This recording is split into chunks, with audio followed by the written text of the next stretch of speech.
Bismillahirrahmanirrahim. Assalamualaikum warahmatullahi wabarakatuh. Alhamdulillahi ala ihsanih wa syukurlah wa la taufiqi wa amtinanih.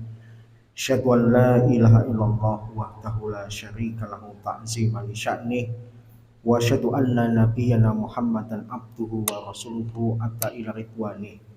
Allahumma salli wa sallim wa barik alaihi wa ala alihi wa ashabihi wa ikhwanih amma ba'd. Allahumma la sahla ila ma ja'altahu sahla wa anta taj'alu hasna idza syi'ta sahla.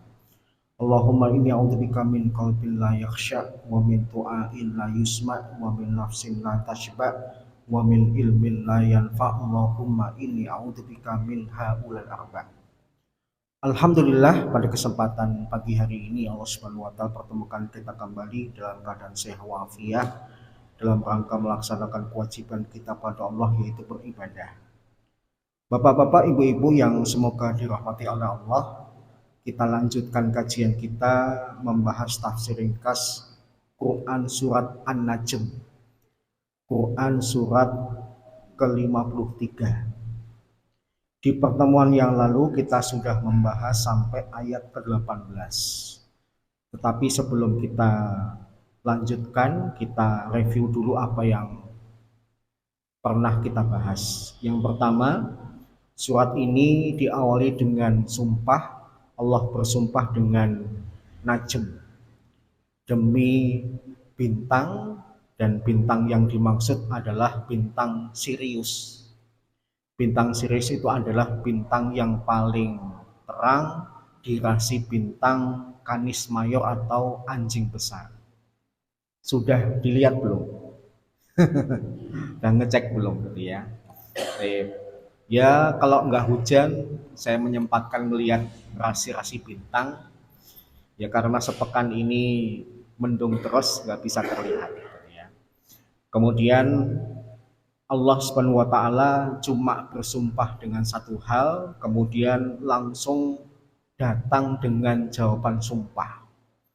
Jawaban sumpah itu adalah apa fungsinya Allah bersumpah, dan ternyata Allah Subhanahu wa taala bersumpah untuk menekankan Nabi Muhammad bukanlah orang yang tersesat, apalagi orang yang menyimpang. Dan apapun yang dikatakan Muhammad itu berasal dari Allah, bukan berasal dari hawa nafsunya. Siapa yang mengajari Nabi Muhammad? Tidak lain adalah yang memiliki kekuatan yang dahsyat, yaitu malaikat Jibril alaihissalam, yang beberapa ayat di dalam surat ini diterangkan tentang gambaran-gambaran tentang Jibril alaihissalam yang pernah dilihat oleh Nabi wujud aslinya dua kali. Yang pertama ketika di ufuk yang tinggi, dan yang kedua ketika di Sidratil Muntaha. Apa makna sidrah? Sidrah itu adalah pohon yang rindang nan harum. Pohon bisa saja rindang tapi nggak harum, atau harum tapi nggak rindang. Tapi kalau gabungan keduanya udah rindang dan harum, maka disebut dengan sidrah. Kenapa disebut dengan Al-Muntaha? Karena puncak dari makhluk itu bisa menembus langit. Bahkan ada yang mengatakan disitulah para malaikat bertugas, disitulah markasnya para malaikat. Kemudian Allah Subhanahu wa taala memberikan penekanan juga terhadap apa yang dilihat oleh Nabi ketika beliau di langit ketika Mi'raj, dengan mengatakan mazaqal basaru wa ma tagha. Saking indahnya pemandangan langit, pandangan Nabi Muhammad itu tidak teralihkan ke yang lain, beliau tidak tolah-toleh, beliau serius menikmati keindahan langit ketika beliau diantarkan ke Sidratil Muntaha. Kemudian Allah Subhanahu wa taala menutup ayat 18 dengan mengatakan laqad ra'a min ayati rabbihil kubra. Sungguh Muhammad telah melihat sebagian tanda-tanda kebesaran Rabb-nya yang besar. Nabi Muhammad bukan cuma diberikan kesempatan melihat tanda-tanda kebesaran Allah yang berada di bumi, tapi juga diberikan kesempatan melihat sebagian tanda-tanda kebesaran Allah yang berada di langit. Kemudian Allah Subhanahu wa taala berkata di ayat ke-19 dengan berkata, Afara'aitumul Lata wal Uzza. Maka apakah patut untuk kalian menjadikan Lata dan Uzza sebagai sesembahan? Apa itu Lata? Lata itu adalah batu besar yang berwarna putih yang terletak di kota Taif. Konon batunya bukan cuma besar dan putih, tapi di atasnya itu ada ukiran gambar rumah. Bahkan ketika Lata itu disembah, tempat sembahannya itu di luarnya ada terasnya. Dan hanya orang-orang tertentu, para pembesar, para bangsawan yang diperbolehkan untuk duduk-duduk di teras tempat Lata itu disembah. Ibnu Abbas radhiyallahu anhu mengatakan Lata itu sebenarnya nama seorang laki-laki yang dulu hobinya atau sukanya menumbuk gandum, kemudian dijadikan tepung, tepungnya dimasak, diberikan kepada jemaah haji. Seakan-akan kalau kita baca sejarah, siapapun yang memiliki peran yang berhubungan dengan jemaah haji bakal terkenal, bakal disembah. Tapi kemudian penyimpangan dalam menyembah selain Allah ini diluruskan di dalam Islam. Islam kemudian mengajukan kritik bagaimana kalian bisa menyembah Lata, yang Lata itu cuma batu terambil dari nama seorang laki-laki yang tidak mampu melakukan hal-hal yang Allah sebutkan dari ayat pertama sampai ayat ke-18. Lata tidak mampu membuat Nabi Muhammad menjadi Rasul, tapi Allah mampu. Lata tidak mampu membuat Nabi Muhammad diangkat ke langit, sedangkan Allah mampu. Lata tidak identik dengan kekuasaan, sedangkan Allah identik dengan kekuasaan. Jadi kalau bicara tentang Lata, Lata itu adalah sesembahan orang-orang Quraisy zaman dulu. Letaknya di Taif, dia berupa batu besar berwarna putih, ada ukiran gambar rumah di batunya. Kemudian sesembahan orang-orang Quraisy yang kedua yang Allah sebutkan di sini adalah Al-Uzza. Al-Uzza kata Ibnu Jarir Al-Tabari berasal dari kata Al-Aziz, yaitu salah satu nama Allah, tapi yang dimaksud adalah sebuah pohon yang terletak di Nakhlah. Nakhlah itu di mana? Bainat Taif wa Mekah. Jadi ada sebuah daerah, ada sebuah tempat yang namanya Nakhlah. Di Nakhlah itu ada sebuah pohon yang disembah yang diberikan nama Al-Uzza. Kemudian Allah Subhanahu wa taala melanjutkan wa mana tasali satal uhra. Kemudian ada sesembahan ketiga yang bernama Manat. Manat itu apa? Sama seperti Lata, yaitu batu. Hanya saja letaknya itu di Musyallal. Musyallal itu daerah antara Mekah dan Madinah. Jadi bicara tentang Lata, Uzza, dan Manat, itu sebenarnya sesembahan yang tidak berada di kota Mekah. Yang satu berada di Taif, yang kedua berada di Nakhlah, yang ketiga berada di Musyallal. Kemudian Allah Subhanahu wa taala melanjutkan kritiknya setelah Allah memaparkan kekuasaannya dengan berkata, in hiya illa asmaun sammaitumuha antum wa aba'ukum ma anzalallahu biha min sultan iyattabi'una illa zonna wa ma tahwul anfus walaqad ja'ahum rabbihimul huda. Sesungguhnya sesembahan-sesembahan kalian tadi hanya nama-nama yang diberikan oleh bapak-bapak kalian atau pendahulu-pendahulu kalian yang Allah sama sekali tidak pernah menurunkan kekuasaannya untuk memberikan nama-nama tersebut. Allah berlepas diri dari perilaku orang-orang musyrik Mekah yang menyembah Manat, Uzza, dan Lata. Sebenarnya orang-orang musyrik Mekah itu punya sesembahan-sembahan lebih dari 3. Tapi konon dari sekian ratus sesembahan mereka, yang paling terkenal, yang paling dipuja adalah 3 ini, Lata, Uzza, Manat. Allah kemudian mengkritik sesembahan-sembahan kalian itu adalah dugaan kalian saja, yang kalian tidak mampu membuktikan argumentasi kalian. Kalau memang 3 sesembahan itu adalah Tuhan, buktinya apa? Orang musyrik kalau sudah ditanya tentang bukti, kebingungan. Mereka cuma bisa memaparkan sejarah, tapi tidak bisa mendatangkan buktinya. Kemudian Allah Subhanahu wa taala membandingkan sesembahan Nabi Muhammad dengan sesembahan orang-orang musyrik Mekah dengan mengatakan apapun yang datang kepada Muhammad itu sebenarnya berasal dari petunjuk Allah Subhanahu wa taala. Kemudian Allah Subhanahu wa taala melanjutkan, am lil insani ma tamanna. Apakah manusia itu berharap semua harapannya akan terwujud?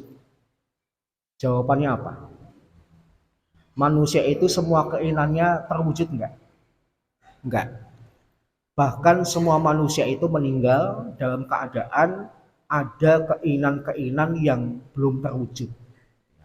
Siapapun dia, mau dia orang kaya, mau dia orang yang berkuasa, pasti ada keinginan yang sampai dia mati belum terwujud. Orang yang kaya ingin hartanya tambah banyak, tapi belum tambah banyak keburu mati. Orang yang berkuasa ingin kekuasaannya makin luas, tapi belum terwujud, dia sudah keburu mati. Allah Subhanahu wa taala seakan-akan nyindir, nggak ada manusia yang 100% keinginannya sudah terwujud di dunia ini. Hatta Nabi Muhammad. Bahkan orang-orang baik pun nggak ada satupun yang meninggal dalam keadaan 100% keinginannya sudah terwujud. Kenapa? Karena memang dunia ini tempat sementara. Sedangkan yang abadi adalah akhirat. Yang kedua, kalau kemudian keinginan manusia 100% dibalas di dunia, maka wibawa akhirat rendah dibandingkan dunia. Maka Allah menjadikan akhirat itu sebagai tempat pembalasan, sebagai tempat mengabulkan keinginan-keinginan yang belum terwujudkan di dunia, supaya manusia termotivasi untuk melakukan amalan yang mampu mensukseskannya di akhirat. Kemudian Allah Subhanahu wa taala berkata, falillahil akhiratu wal ula. Maka miliklah Allah yang namanya akhirat dan yang namanya dunia. Kemudian Allah Subhanahu wa taala berkata, wa kam min malakin fis samawati la tughni syafa'atuhum syai'an illa min ba'di ayyadallahu liman yasha'u wa yarda. Betapa banyak malaikat yang berada di langit yang tidak berguna syafaat mereka sedikit pun kecuali atas izin Allah kepada yang Allah kehendaki dan Allah ridhoi. Taib ayat 26 kita akan bahas secara rinci karena ayat ini berbicara tentang syafaat. Seingat saya di pekan kedua ketika di Masjid Al-Alimun kita berbicara tentang syafaat, tapi tidak masalah kalau kita flashback kembali. Taib, apa sih yang dimaksud dengan syafaat? Syafaat itu terambil dari kata syafa'a yashfa', syaf'an wa syafa'atan, yang artinya didu al-witr. Syafaat itu adalah lawan dari ganjil, berarti syafaat itu maknanya genap. Berbicara tentang syafaat, berarti syafaat itu secara bahasa artinya genap. Adapun secara istilah, para ulama banyak memberikan definisi, tapi saya mengambil definisi yang disepakati oleh para fuqaha. Para fuqaha mendefinisikan syafaat itu adalah at-tawassut lil ghair, menjadi perantara bagi orang lain, bijal bi manfaatin masyru'iyatin lahu, untuk mendapatkan manfaat yang halal baginya, au daf'i mudarratin anhu, atau menolak bahaya darinya. Jadi yang dimaksud dengan syafaat menurut istilah atau menurut Islam adalah menjadi perantara bagi orang lain, biar orang lain ini dapat manfaat atau terhindar dari bahaya. Analoginya gimana? Seperti misalnya A datang kepada B karena ada keperluan kepada si C. A itu sebenarnya punya butuh kepada si C, tapi karena merasa tidak kenal dengan si C, akhirnya meminta tolong kepada si B agar keinginannya disampaikan kepada si C. Maka kegiatan si B menyampaikan keinginan si A itu disebut dengan syafaat. Paham ya? Menjadi perantara agar memberikan manfaat atau menghilangkan bahaya. Jadi kalau disebut dengan syafaat Nabi, pengertiannya apa? Meminta kepada Nabi Muhammad agar keinginan kita disampaikan kepada Allah Subhanahu wa taala, apakah bentuknya kita dapat manfaat atau dihilangkan dari kita yang namanya bahaya. Berarti sebenarnya yang memberi itu siapa? Nabi Muhammad atau Allah? Allah. Paham ya? Kita adalah si A, Nabi Muhammad adalah si B, dan Allah adalah si C. Paham ya? Kita sebenarnya punya butuh kepada Allah, tapi karena merasa tidak bisa meminta kepada Allah langsung, kita minta tolong kepada Nabi Muhammad untuk disampaikan hajat kita. Apakah hajat yang berupa manfaat atau hajat yang berupa dihindarkan dari bahaya. Itu yang dimaksud dengan syafaat. Kemudian syafaat itu ada berapa macam? Kalau dilihat dari tempatnya, syafaat itu terbagi menjadi dua. Yang pertama syafaat di dunia, yang kedua syafaat di akhirat. Kalau syafaat di dunia maksudnya tolong menolong. Ada orang butuh bantuan saya kemudian membantu apa yang menjadi keinginannya, itu diperbolehkan. Kegiatan memberikan syafaat atau pertolongan di dunia itu hukumnya mubah.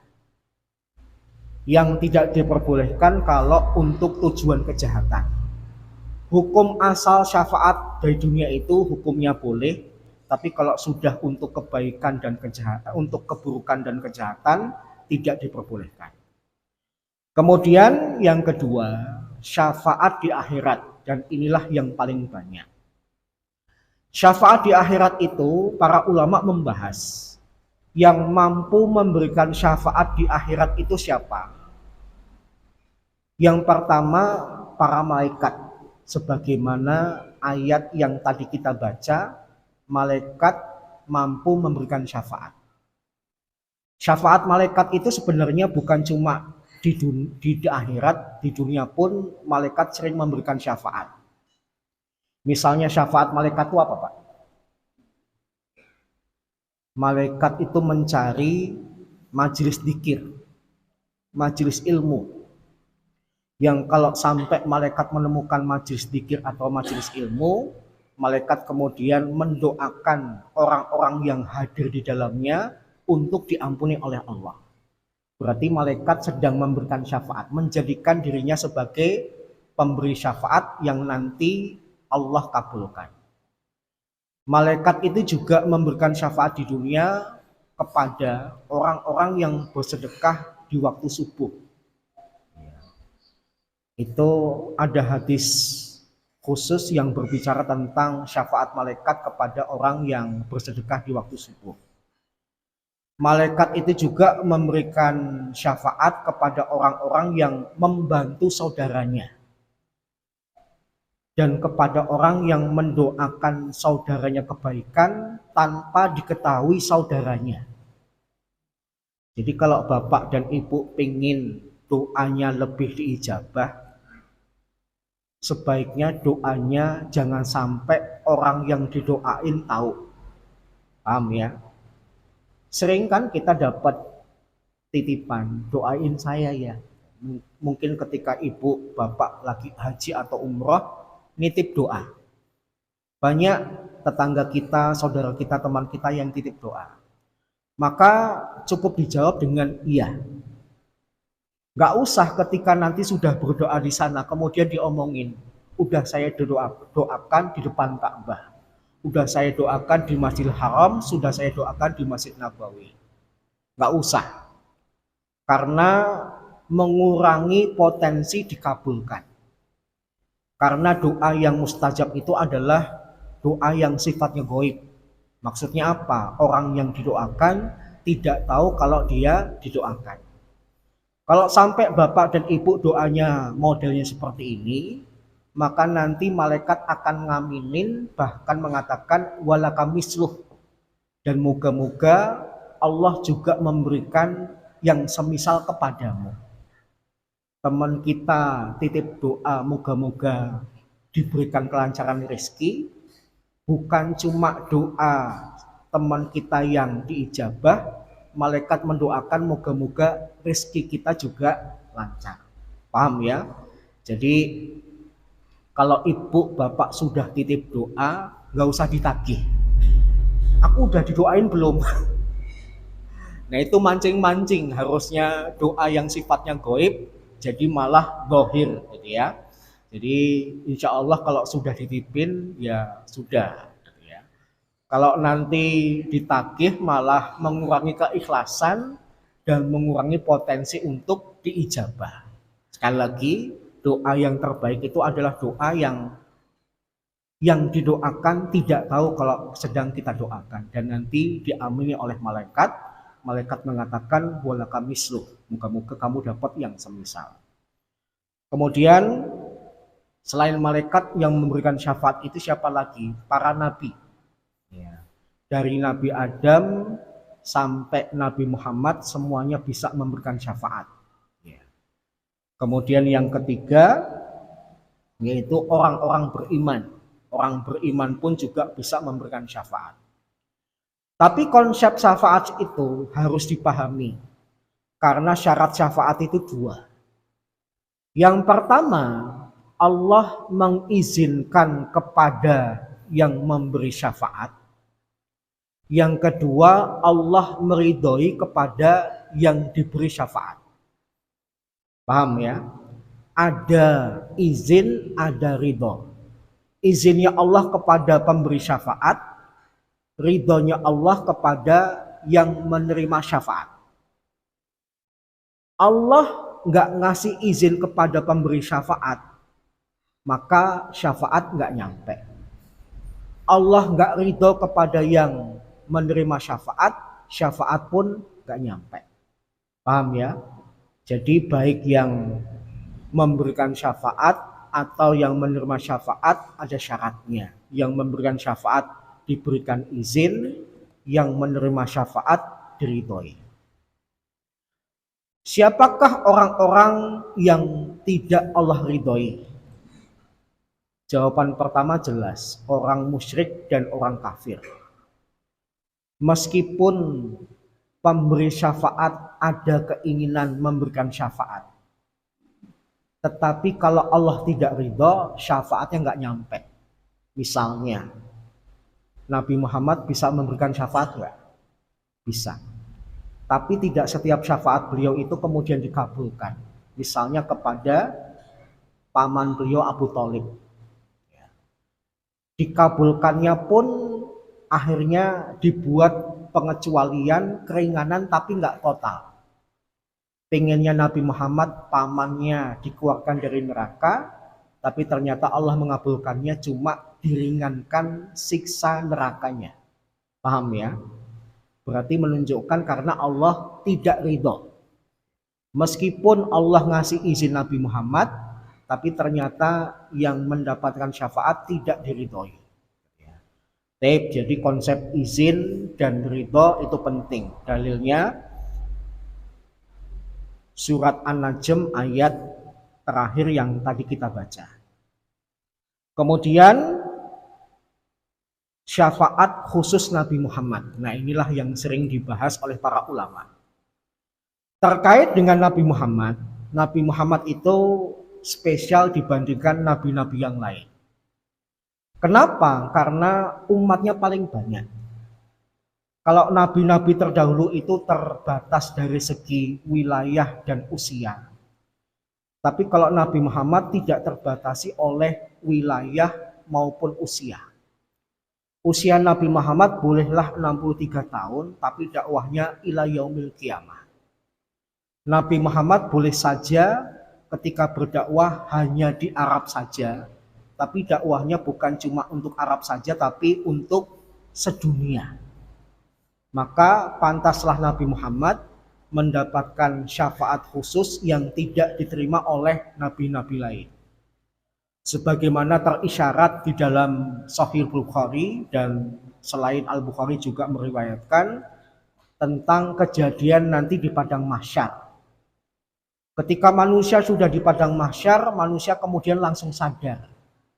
Ini hari yang memberatkan. Kalau cuma ngandalin amal kita, kayaknya masuk surganya susah. Mari kita cari tokoh-tokoh yang kayaknya bisa menyelamatkan kita. Maka manusia kemudian berbondong-bondong pergi ke Nabi Adam, memuji Nabi Adam, dan ujung-ujungnya minta diberikan syafaat. Nabi Adam kemudian mengatakan, saya tidak layak memberikan syafaat karena pernah melakukan kesalahan. Apa kesalahan Nabi Adam? Mendekati pohon yang terlarang. Dosanya cuma satu, tapi kemudian merasa tidak layak untuk memberikan pertolongan, kemudian manusia diusir. Cari kepada orang selainku, pergilah kepada Nuh. Kemudian manusia pergi kepada Nabi Nuh, memuji Nabi Nuh, engkau adalah Rasul pertama dalam Islam, dan seterusnya. Ujung-ujungnya minta syafaat. Nabi Nuh kemudian menolak memberikan syafaat karena merasa pernah berbuat dosa. Dosanya Nabi Nuh apa? Mendoakan kaumnya untuk dibinasakan. Sebenarnya doanya Nabi Nuh itu pantas. Tapi kemudian Nabi Nuh di kemudian hari menyesal. Gara-gara doanya akhirnya umatnya yang tidak beriman mati dengan keadaan ditenggelamkan oleh banjir. Merasa punya dosa, manusia diusir. Pergilah minta kepada selainku, mintalah kepada Ibrahim. Maka manusia menuju kepada Ibrahim, kemudian dipuji-puji Nabi Ibrahim, ujung-ujungnya minta syafaat. Nabi Ibrahim mengatakan apa? Saya pernah bikin kesalahan. Kesalahan saya adalah di dunia pernah berbohong 3 kali, ya, yang sering kita bahas. Nabi Ibrahim dengan usia 175 atau 190 tahun itu cuma bohong 3 kali. Kalau bapak dan ibu gimana? 3 kali sehari. Beliau seumur hidup bohongnya cuma 3 kali. Dan dulu pernah kita bahas, kalau kita kupas satu persatu juga enggak bohong-bohong banget, gitu ya. Yang pertama apa? Ketika ditanya siapakah yang menghancurkan berhala ini Ibrahim, tersangkanya cuma kamu. Kemudian Ibrahim mengatakan, tanya kepada yang paling besar. Enggak ngaku, gitu ya. Tapi sebenarnya enggak bohong-bohong amat. Kenapa? Karena Ibrahim ingin ngajak umatnya berpikir. Sesembahan kalian itu diajak ngomong nggak bisa bales, kalian berdoa yang nggak didengar, kok kalian sembah. Sampai-sampai ketika aku hancurkan nggak bisa membela diri sendiri. Bahkan dia sengaja kapaknya digantungkan kepada yang paling besar. Secara dohir kan harusnya menyalahkan dia karena alat penghancurnya berada di dia. Diajak mikir, sebenarnya umatnya tahu kalau sembahannya tidak bisa berbuat apapun, tapi karena sudah didominasi oleh hawa nafsu, terlalu nurutin budaya dan tradisi, mereka menolak cara berpikir Ibrahim. Yang kedua, berbohong ketika diajak berhari raya. Nabi Ibrahim mengatakan, ini sakim, saya sedang sakit. Akhirnya nggak diajak oleh kaumnya untuk berhari raya. Apakah Ibrahim berbohong? Sebenarnya nggak berbohong juga. Karena bohong itu kan ada ada sakit fisik, ada sakit hati. Saya ngomong sakit, orang memahaminya sakit fisiknya, tapi yang dimaksud juga bermakna sakit hatinya. Saya sakit hati kalau kalian tuh nyembah selain Allah. Bohong nggak? Sebenarnya nggak bohong-bohong amat. Dan yang ketiga, ketika di Mesir ada Raja Mesum yang prajuritnya menangkap Ibrahim dan Sarah karena Sarah adalah wanita yang cantik. Kemudian Ibrahim ditanya, man dia, siapa perempuan ini? Kalau Ibrahim mengatakan ini adalah istriku, pasti dibunuh. Kemudian Ibrahim mengatakan, hadihi ukhti, ini adalah saudara perempuanku. Bohong nggak? Istri kok dikatakan saudara itu bohong nggak? Nggak bohong. Kenapa? Innamal mu'minuna ikhwah. Sesungguhnya orang-orang beriman itu bersaudara. Paham ya? Tapi karena orang baik, sebenarnya nggak bohong dianggap bohong. Sebenarnya bukan dosa dianggap dosa. Orang baik tuh gitu, Pak. Kalau orang nggak baik udah jelas-jelas dosa, nggak dianggap dosa. Paham ya? Orang baik bukan dosa dianggap dosa, orang tidak baik jelas dosa dianggap bukan dosa. Merasa pernah bikin salah, ngusir. Jangan minta kepadaku, minta kepada selainku, minta kepada Musa. Kemudian Musa ditemui manusia, disanjung-sanjung, ujung-ujungnya minta syafaat. Nabi Musa kemudian mengatakan, saya pernah bikin salah. Salahnya Nabi Musa apa? Pernah secara tidak sengaja memukul bawahan Fir'aun, kemudian mati. Kalau konsep tangan kiri Panti Waloyo, tangan kanan Bonoloyo itu ada. Nabi Musa. Nabi Musa itu badannya besar. Kenapa? Pantas karena yang dipimpin Bani Israel. Kaum yang bandel. Kaum yang jahat. Sampai sekarang masih terlihat kejahatannya. Kalau pemimpinnya, rasulnya lembek-lembek, nggak ada wibawa. Pantasnya kayak Nabi Musa saja. Bahkan Nabi Musa itu badannya kekar. Terisyarat dalam beberapa hadis. Yang pertama, ketika menolong seorang perempuan untuk meminumkan gembalaannya, sumur itu ditutupi oleh batu yang harusnya diangkat oleh beberapa orang, tapi sama Nabi Musa bisa diangkat sendiri. Yang kedua, ketika akan menemui Khadir, makannya Nabi Musa jarang. Berarti Nabi Musa tergambar sedikit makan, sekali makan bisa menempuh perjalanan yang jauh. Yang ketiga, hadis tentang Nabi Musa menampar malaikat maut sampai biji matanya itu copot. Ya. Pantasnya Bani Israel itu dipimpin yang kayak gini. Maka kalau ada yang pingin lawan Israel tapi kok lembek-lembek, jangan harap bisa ngelawan Israel. Harus pemimpin yang kuat. Entah Wowo itu masih kuat atau tidak kuat. Tip. Kemudian kesalahan Nabi Musa disebutkan merasa tidak layak memberikan syafaat, diusir. Pergilah kepada selainku, pergilah kepada Isa. Nabi Isa ketika ditemui nggak nyebutkan kesalahannya.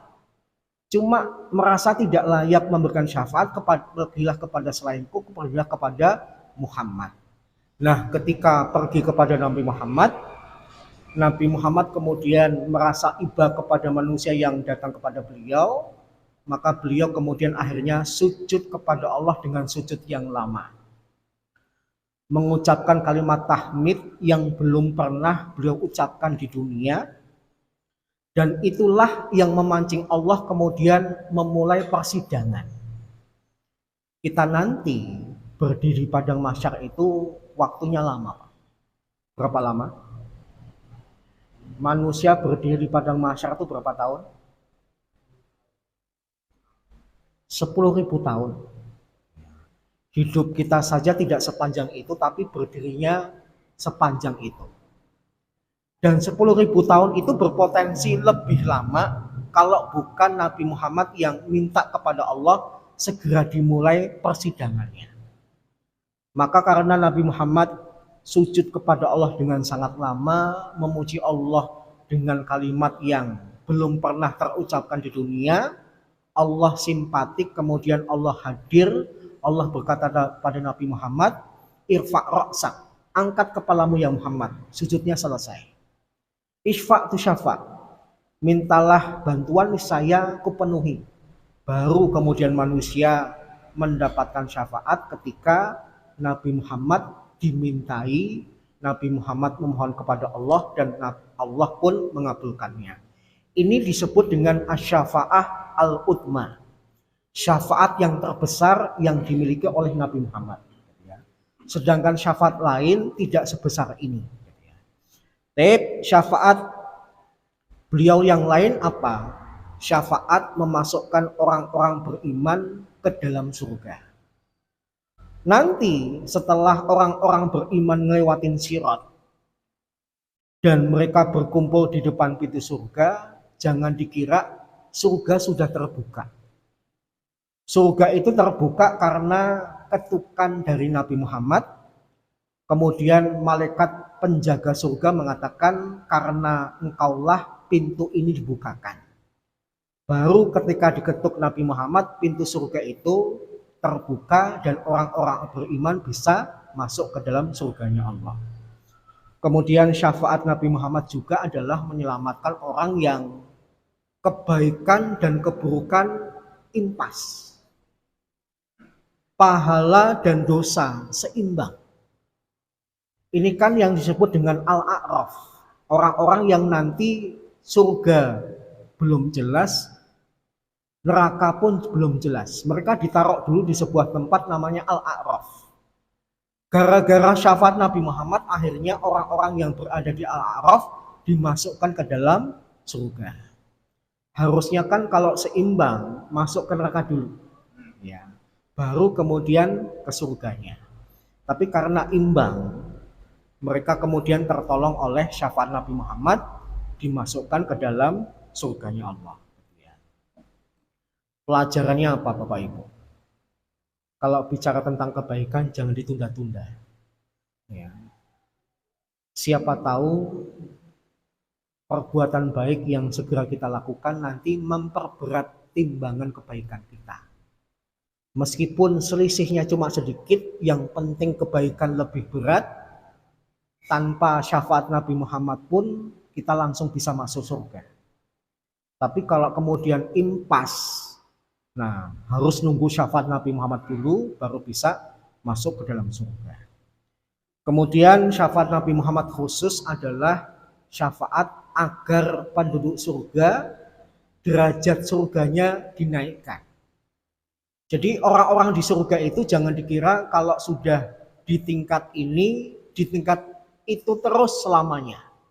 Ada orang-orang yang dapat syafaat Nabi Muhammad yang derajat surganya ditinggikan. Salah satunya adalah Abu Salamah, yang jandanya nanti diberi oleh Rasulullah, yaitu Ummu Salamah. Ketika Abu Salamah meninggal, Rasulullah SAW berdoa, Allahumma gfir li Abi Salamah warfa' darajatahu fil mahdiyin. Ya Allah, ampunilah Abu Salamah dan angkatlah derajatnya di antara orang-orang yang dapat petunjuk. Kata para ulama, ini doa Nabi supaya derajat surganya Abu Salamah nanti ditinggikan. Ya, kalau model-model seperti kita masuk surga yang paling bawah saja sudah alhamdulillah gitu ya.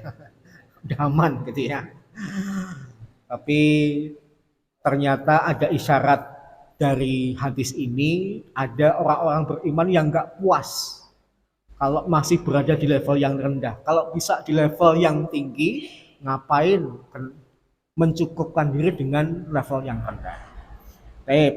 Kemudian syafaat Nabi Muhammad juga diberikan kepada umat beliau yang melakukan kemaksiatan, yang sedang disiksa di neraka, akhirnya tidak harus menuntaskan masa hukumannya, mereka dihentikan dari siksanya, kemudian dibersihkan ke telaga kehidupan, kemudian dimasukkan ke dalam surga. Syafaat beliau juga khusus termasuk kepada paman beliau Abu Thalib, yang awalnya Abu Thalib itu seperti orang musyrik dan orang kafir yang lain berada di neraka jahanam, tapi kemudian gara-gara permintaan Nabi diringankan nerakanya. Tapi seringan-ringannya neraka Abu Thalib adalah dia setiap hari berada di atas 2 batu, kalau berdiri di atasnya otaknya mendidih, nggak main-main. Tubuhnya bukan cuma terbakar, tapi yang namanya otak Abu Thalib itu kemudian mendidih. Dan itu gambaran seringan-ringannya siksaan neraka. Nggak kita bisa bayangkan kalau yang nggak ringan bagaimana. Kalau yang ringan saja seperti itu. Kemudian syafaat khusus untuk Nabi Muhammad adalah juga kepada orang-orang yang bertauhid. Apapun jenis dosa dan kemaksiatan yang mereka lakukan, selama tauhid itu masih ada di dalam hati mereka, mereka kelak akan dikeluarkan dari neraka kemudian dimasukkan ke dalam surga. Kemudian syafaat Nabi Muhammad juga khusus kepada umat beliau yang ketika masuk surga nggak usah pakai hisab.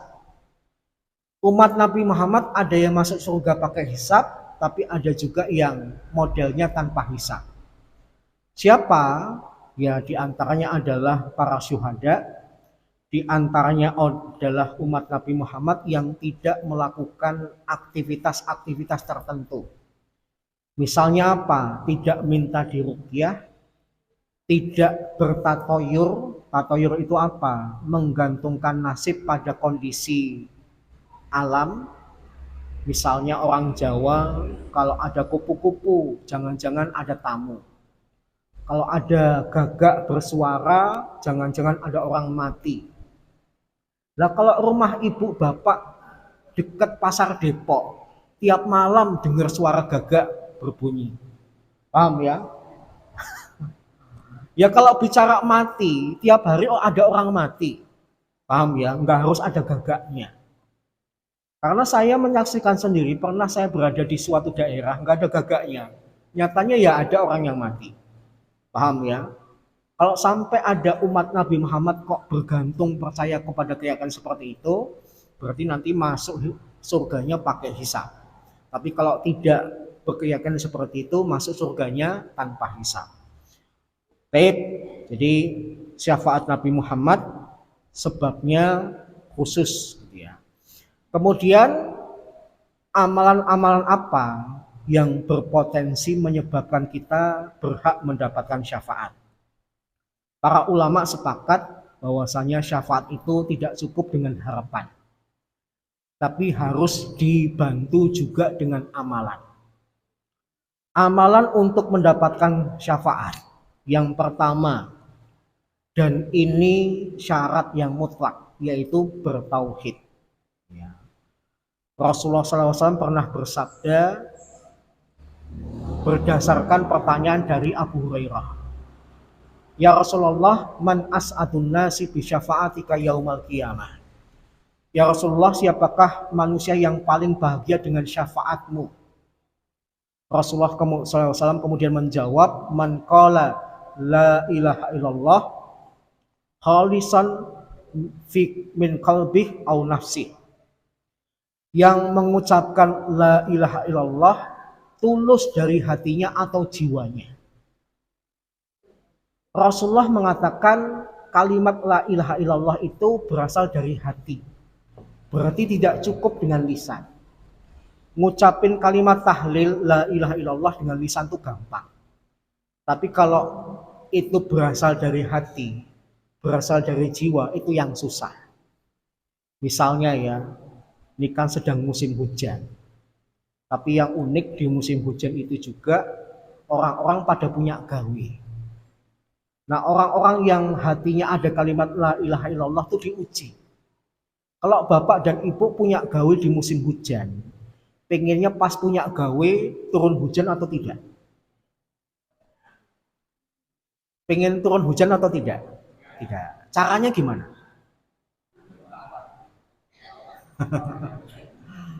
Cara terkonyol ya manggil Neng Rara. Manggil pawang hujan. Godaan nggak itu? Godaan. Banyak di antara umat Nabi Muhammad tumbang. Dia takut bikin acara kok hujan besar, nanti tamunya gimana? Ini aku sudah mempersiapkan tempat, udah nyewa kursi, udah menyiapkan catering. Nanti kalau tamunya nggak datang gimana? Ini aku sudah modal banyak. Nanti kalau tamunya nggak datang berarti nggak ada pemasukan. Takut, akhirnya jalan pintasnya ngundang pawang hujan. Ketika masa kampanye, kira-kira dukun laris atau sepi? Laris. Kenapa? Biar kepilih. Jadi ngomong la ilaha illallah dengan lisan itu gampang, hatinya itu yang susah. Jangan dikira orang kalau sudah la ilaha illallah gak digoda, banyak godaannya. Bahkan saya dengar sebagian murid saya itu mau ke dukun menghadapi TKA, menghadapi ujian besok tanggal 3 atau 4. Tanya sama saya, Ustadz Danan punya kenalan orang pintar enggak? Kurang ajar. Ustadz ditanyain masalah dukun. Untuk apa gitu ya? Saya kira mau iseng apa-apa gitu. Ya minta didoain bentar lagi kita TKA moga-moga lulus. Langsung kelas itu saya minta pelajarannya penuh. Saya isi pengajian tentang tauhid gitu ya. Jadi kalian nanti bisa mati dalam keadaan syirik, mati haram dimasukkan ke dalam surga kalau datang kepada dukun. Sebenarnya dalam sehari itu ada 10 pelajaran, saya cuma 1 jam, saya minta 10-10-nya untuk saya. Saya izin ke kapronya, izin ke guru mata pelajaran, saya minta kelas ini khusus di training masalah tauhid. Karena guru agamanya ternyata tidak menanamkan akidah. Dan yang paling lucu menggelikan kok tanyanya kepada saya. Berarti anak-anak itu awam ya. Lawannya dukun itu siapa? Ustadz. Kalau sampai mereka tidak punya gambaran lawannya dukun itu ustadz, berarti agamanya bermasalah. Kalau agamanya benar kan langsung tahu. Nggak mungkin tanya kepada saya. Jadi gambaran mereka tuh masih kalau cara benar kepada ustadz, agak nggak benar lewat dukun. Istilahnya bukan benar nggak benar, tapi benar dan agak nggak benar. Tip. Kemudian amal apal yang bisa menyebabkan pelakunya dapat syafaat tidak lain adalah tilawah. Iqra'ul Qur'an fa innahu ya'ti yaumal qiyamah syafi'an li ashabi. Bacalah Al-Quran karena dia akan menjadi pemberi syafaat kepada pembacanya pada hari kiamat. Kemudian yang ketiga siam, melaksanakan siam. Asyam wal Quran yashfa'ani lil abdi yaumal qiyamah. Siam dan membaca Al-Quran itu akan memberikan syafaat kepada seorang hamba pada hari kiamat. Kemudian amalan yang berpotensi memberikan syafaat adalah sholatul janazah. Ya. Rasulullah SAW pernah bersabda, "Min mayyitin tusolli alaihi ummatun minal muslimin yablaguna mi'ah wa fi riwayatin arba'un kulluhum yashfa'una lahu illa syufi'u fi." Tidaklah seorang muslim meninggal kemudian disolatkan oleh umatku jumlahnya 40, dalam riwayat lain 100, kecuali permintaan dari orang-orang yang menyolatkannya dikabulkan oleh Allah untuk si mayit pada hari kiamat. Jadi saya memberikan saran ya, kalau bapak ibu ingin ketika meninggal nanti disolatkan, maka bapak dan ibu ya ketika hidup hobinya menyolatkan. Jangan cuma minta disolatin tapi nyolatin nggak mau, egois. Bapak ibu pingin dapat tapi nggak pernah memberi, itu gambarannya. Orang yang rajin menyolatkan jenazah, sampai detik ini saya menyaksikan pasti nanti kalau dia meninggal, yang nyolatin juga banyak. Paham ya? Kalau orang Jawa saya akuin, kalau tetangganya meninggal disempetin. Bahkan dari tempat kerja pun kalau perlu izin. Kalau orang Jawa luar biasa. Kemudian amal kelima adalah menjawab adzan, bersolawat kepada Nabi, dan berdoa setelah adzan. Jadi etikanya kalau amal yang berkaitan dengan adzan adalah bapak dan ibu jawab setiap kalimat yang diucapkan muadzin. Setelah itu sholawat dulu, baru doa setelah adzan. Tidak cukup dengan membalas kalimat muadzin kemudian doa. Ternyata di tengah-tengahnya ada sisipan sholawat Nabi. Nabi SAW bersabda, barang siapa yang melakukannya, halat lahu syafaati yaumal qiyamah. Maka dia halal untuk mendapatkan syafaatku pada hari kiamat. Kemudian di antara amalan yang mendapatkan syafaat adalah mati syahid. Berjuang di jalan Allah. Yusyafa'u syahid fi sab'in min ahli baitih. Orang yang mati syahid akan mampu memberikan syafaat kepada 70 anggota keluarganya. Saya itu punya teman yang ketika lahir udah di panti asuhan. Dia nggak tahu bapak ibunya siapa. Maka beruntunglah yang menjadi temannya, yang menjadi kenalannya, karena di kemudian hari dia mati syahid. Ya. Dia kemudian membela agama Allah, kemudian syahid. Ya saya berharap saya termasuk yang 70. Karena kebingungan keluarganya siapa, kenalnya di antara 70 adalah Hanan, moga-moga nanti nama saya disebut. Kemudian amalan yang menyebabkan dapat syafaat adalah tinggal di Madinah. Ya. Rasulullah SAW bersabda, la yasbiru ahadun ala li awaiha fayamutu illa kuntulahu syafi'an au syahidan yaumal qiyamah idza kana musliman. Barang siapa yang bersabar dengan kondisi Madinah sampai dia mati, maka aku akan menjadi pemberi syafaatnya. Kemudian amalan yang menyebabkan kita dapat syafaat adalah memperbanyak sholat. Rasulullah SAW pernah ditanya oleh seorang laki-laki tentang cara mendapatkan syafaat beliau, kemudian beliau menjawab, fa'inni bikasrati sujud. Maka tolonglah aku agar Allah mengabulkan permintaanmu dengan kamu memperbanyak sujud, yaitu memperbanyak sholat. Kemudian amal ke-9 yaitu bersabar atas meninggalnya anak yang belum balik. Orang yang punya anak itu dua.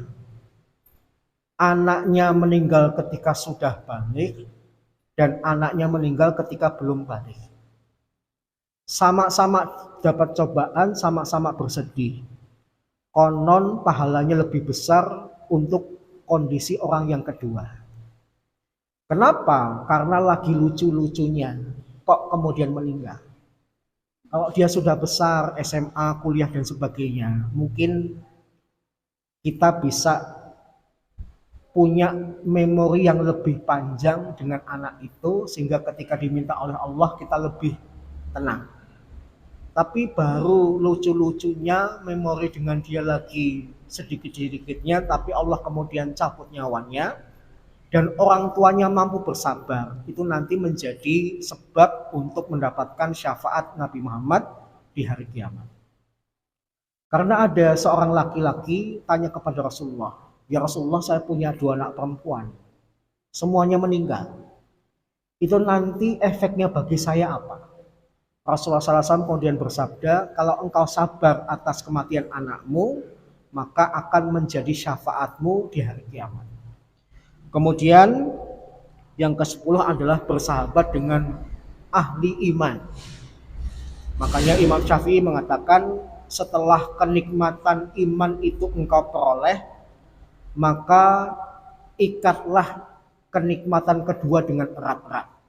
Kenikmatan kedua yang dimaksud Imam Syafi'i itu apa? Berteman dengan orang-orang yang soleh. Karena orang yang soleh itu juga mampu memberikan syafaatnya di hari kiamat. Kalau kita berteman dengan orang yang soleh, nanti di akhirat dia masuk surga, kok kita nggak ada, bakal dicari. Kalau nggak ketemu, dia akan minta kepada Allah agar kita dikeluarkan dari neraka, dimasukkan ke dalam surga.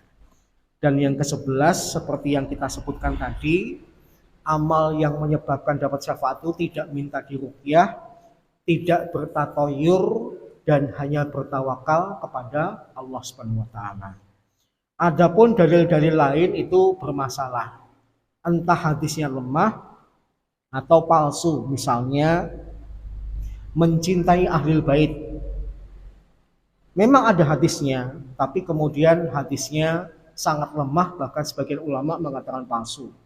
Rasulullah SAW bersabda, "Ilzamu mawaddatana ahla baiti." Tekunilah mencintai kecintaanku, yaitu ahlul baitku. Siapa ahlul bait? Yaitu keluarga Rasulullah. Tapi ternyata hadisnya sangat lemah, bahkan palsu. Dalil yang bermasalah berikutnya adalah membantu hajat saudaranya. Kemudian ada juga man hafidha an ummati arba'ina hadisan min amri diniha fa asallahu faqiha wa kuntu lahu yaumal qiyamati syafi'an wa syahidan. Barang siapa di antara umatku yang hafal 40 hadis yang berkaitan dengan perkara agama, maka aku nanti bakal menjadi pemberi syafaatnya. Ini pun bermasalah. Dan hadis terakhir yang populer tapi ternyata bermasalah adalah mengunjungi kuburan Nabi. Man zara qabri halat lahu syafaati yaumal qiyamah. Dan menurut yang lain, man zara qabri wajabat lahu syafaati yaumal qiyamah. Barang siapa yang mengunjungi kuburanku, maka halal baginya atau wajib baginya syafaatku pada hari kiamat. Ini pun juga bermasalah. Maka mencukupkan diri dengan 11 amalan yang kita sebutkan tadi itu sudah cukup. Ya.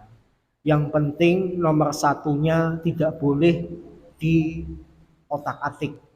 Bapak ibu mati dalam keadaan bertauhid itu wajib. Karena kalau tidak bertauhid tidak bakal dapat syafaat. Baik, demikian, moga-moga bermanfaat. Kurang lebihnya mohon maaf. Ini penanya setia nggak datang. Ada bapak ibu yang mau bertanya?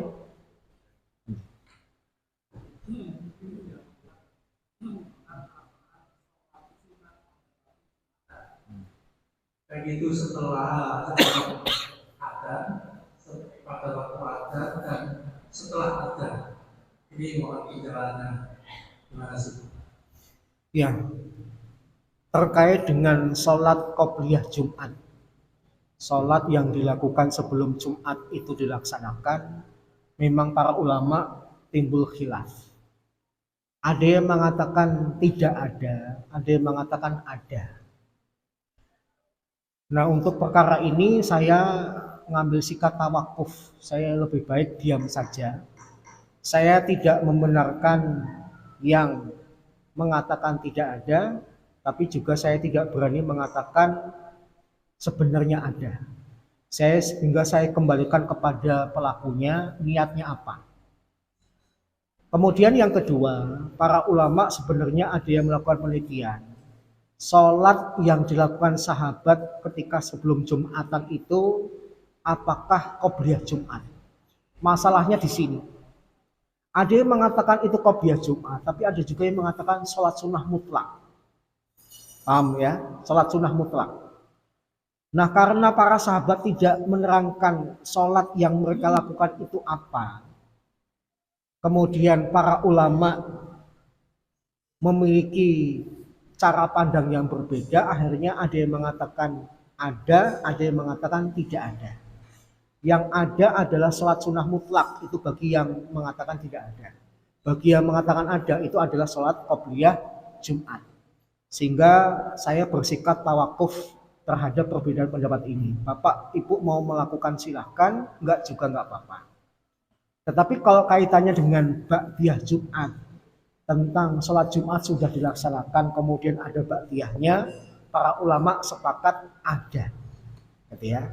Yang diperselisihkan adalah ketika sebelum sholat Jumat, itu ada atau tidak qobliyahnya. Ada yang mengatakan ada, ada yang mengatakan tidak ada. Tetapi saya berikan alternatif. Di antara amalan terbaik pada hari Jumat itu adalah bersolawat kepada Nabi. Seandainya kemudian ada bapak-bapak yang nggak mampu memperbanyak sholat sebelum khutbatul Jum'ah, maka bisa memperbanyak sholat kepada Nabi.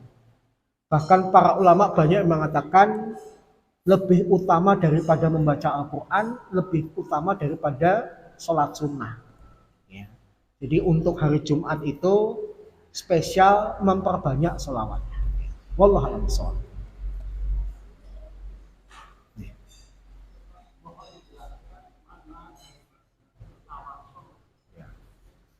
Ya, tawasul itu dari kata wasilah. Sehingga tawasul itu adalah menjadikan perantara. Allah Subhanahu wa taala berkata di dalam Al-Qur'an, "Walillahil asmaul husna fad'uuhu biha." Allah punya nama-nama yang baik, maka berdoalah dengannya.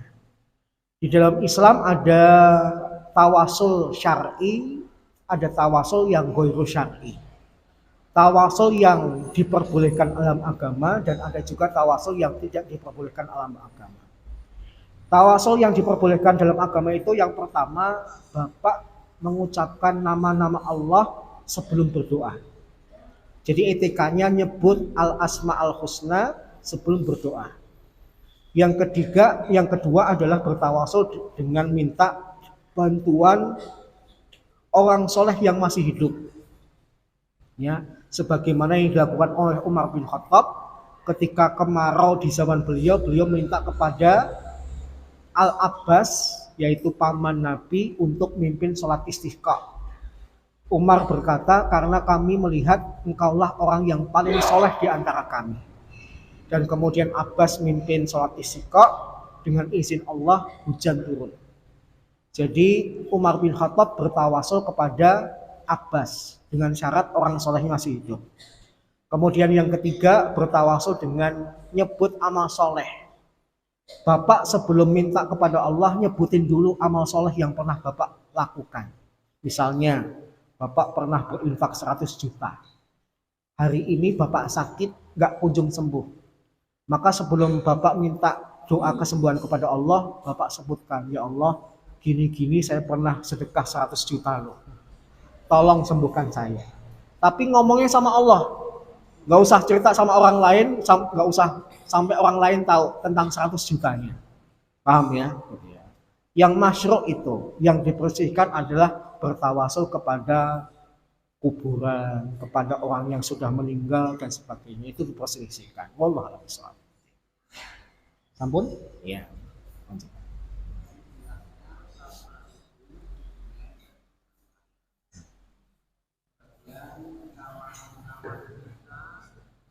Ketika mau membaca surah Al-Fatihah atau mengamal sholat yang lain, dimulai dengan lillahi ta'ala wa bi syafa'ati Rasulillah min yaumil hadza ila akhir. Ya, kalau itu istihadnya saudara-saudara kita NU ya. Saudara-saudara kita NU itu menyisipkan kalimat-kalimat yang dengan harapan doa mereka itu kemudian lebih diijabah. Tapi kalau dari segi dalilnya lemah. Nabi tidak pernah mengawali doanya dengan kalimat-kalimat seperti itu, meskipun kalau disisipkan dalil untuk menyalahkannya juga nggak ada. Kalau melihat dari bagaimana cara Nabi itu berdoa, yang pertama Nabi itu berdoa dengan cara memohon ampun dulu. Kemudian Nabi berdoa dengan memuji Allah, kemudian Nabi Muhammad bersolawat. Baru kemudian Nabi Muhammad mengucapkan doanya. Jadi pembuka doa itu pertama mohon ampun, yang kedua memuji Allah minimal dengan menyebut al-asmaul husna atau minimal mengucapkan alhamdulillah, dan yang ketiga berselawat, baru kemudian doanya. Kalau kemudian saudara-saudara kita NU modelnya seperti itu, mungkin mereka punya istihad sendiri, ya. Tapi setahu saya dari redaksi-redaksi Nabi berdoa, dari redaksi sahabat berdoa di Rasulullah, yang umumnya diawali dengan 3 hal. Bapak Ibu kalau misalnya mau berdoa, kalimat doanya gimana? Sebelum berdoa itu Bapak Ibu ngapain? Ya. Zikir. Terus maksud saya ketika akan berdoa muqaddimahnya apa? Zikir, doa. Nanti ya, pertama minta ampun dulu. Ya minimal dengan minta ampunnya Nabi Yunus lah. La ilaha illa anta subhanaka inni kuntu minaz zalimin. Kemudian yang kedua baca al-asmaul husna sebagai bentuk wasilah yang dibenarkan dalam Islam. Nyebut salah satu nama Allah yang sebaiknya disesuaikan dengan permintaannya. Kalau Bapak Ibu lagi minta rezeki, sebut nama Allah yang berkaitan dengan rezeki, misalnya Razik, Rozak, Wahab dan sebagainya. Kalau lagi tertimpa rasa takut, minta nama Allah yang ada kaitannya dengan perlindungan, ya Wakil, ya Mukmin dan sebagainya. Artinya al-asmaul husna disesuaikan dengan permintaannya. Yang ketiga baru berselawat kepada Nabi, dan sesingkat-singkatnya selawat Allahumma sholli ala Muhammad, baru berdoa. Baru nanti mengucapkan Rabbi firli wali walidayya warhamhuma kama rabbayani shaghira, Rabbana atina fid dunya hasanah dan seterusnya. Nanti penutupnya ada ulama yang mengatakan kalau doa itu diawali dengan selawat, bagusnya juga diawali dengan selawat. Tape gitu ya. Wallahu a'lam. Namun nah, kita tutup dengan doa kepada majelis. Alhamdulillah subhanallahumma wa bihamdika asyhadu an la ilaha illa anta astaghfiruka wa atubu ilaik. Amin. Assalamualaikum warahmatullahi wabarakatuh.